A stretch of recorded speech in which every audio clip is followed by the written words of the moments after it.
ఖమ్మం జిల్లాలో గ్రంథాలయ భవనం కుప్పకూలింది. పురాతన భవనంలో పత్రికా విభాగాన్ని ఏర్పాటు చేశారు. ప్రతిరోజు దాదాపు 500 మంది నిరుద్యోగులు అనునిత్యం ఉద్యోగాల కోసం ప్రిపేర్ అవుతుంటారు.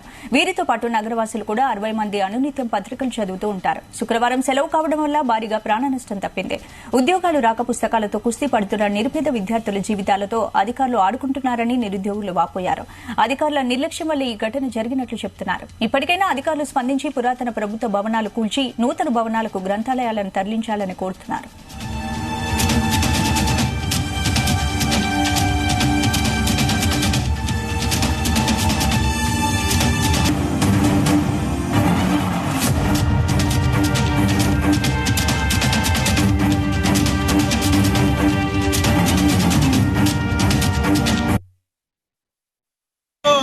అనేక సార్లు కలెక్టర్ దృష్టికి అదేవిధంగా అధికారుల దృష్టికి జిల్లా గ్రంథాలయ అధికారుల దృష్టికి కూడా తీసుకెళ్లిన పరిస్థితి కనిపిస్తోంది.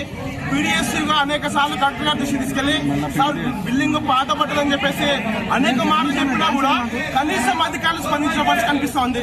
మేము అడుగుతున్నాం జిల్లా కలెక్టర్ గారిని కావచ్చు, అధికారిని కావచ్చు, అయ్యా మా నిరుద్యోగుల పక్షాన మీరు నిలబడదలుచుకుంటే, మా నిరుద్యోగులకు మీరు న్యాయం చేయదలుచుకుంటే మీరు అనేక ఉచిత పథకాలు మాకు వద్దాయా, నిరుద్యోగులు చదువుకోవడానికి కొత్త బిల్డింగ్లు ఏర్పాటు చేయండి, పాతపడ్డ బిల్డింగ్లకు కనీసం మెయింటెనెన్స్ సౌకర్యాలు కల్పించాలని చెప్పి అడుగుతున్నాం. ఈరోజు సెలవు కావడం వల్ల మా విద్యార్థులు మా నిరుద్యోగులు లేకపోవడం వల్ల ఎవరికి కూడా హాని కలగలేదు. ఖమ్మం జిల్లాలో నడిపడుతున్నటువంటి బిల్డింగ్ ఈరోజు పాతపడి కూలిపోయే పరిస్థితి వరకు వచ్చినా కూడా ఈరోజు అధికారులు కళ్ళకు కనపడలేని చెప్పి అడుగుతా ఉన్నాం. ఒక్కసారి గమనించడయ్యా, మా నిరుద్యోగుల పక్షాన మేము మిమ్మల్ని అడుగుతున్నాం, దయచేసి మా ఖమ్మం జిల్లా నిరుద్యోగులకు చదువుకోవడానికి ఒక మంచి అవకాశం కల్పించే నూతన బిల్డింగ్ ఏర్పాటు చేయండి.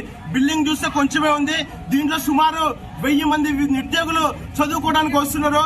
కనీసం తాగడానికి వస్తు లేదు, మహిళా విద్యార్థులకు వాష్రూమ్స్ లేవని చెప్పేసి కలెక్టర్ గారికి అనేక మార్లు నిరుద్యోగులు వెళ్లి మెమోరాండం ఇచ్చినా కూడా చూస్తాం, పట్టించుకుంటాం అని చెప్పేసి అన్నారు. కానీ కనీసం కలెక్టర్ గారు స్పందించి మా నిధుల నుంచి నిరుద్యోగులకు ఒక నూతన బిల్డింగ్ ఏర్పాటు చేస్తామని కూడా పట్టించుకునే పరిస్థితి కనిపిస్తోంది.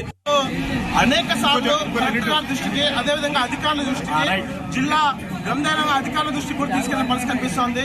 పీడీఎస్గా అనేక సార్లు కలెక్టర్ గారి దృష్టికి తీసుకెళ్లి సార్ బిల్డింగ్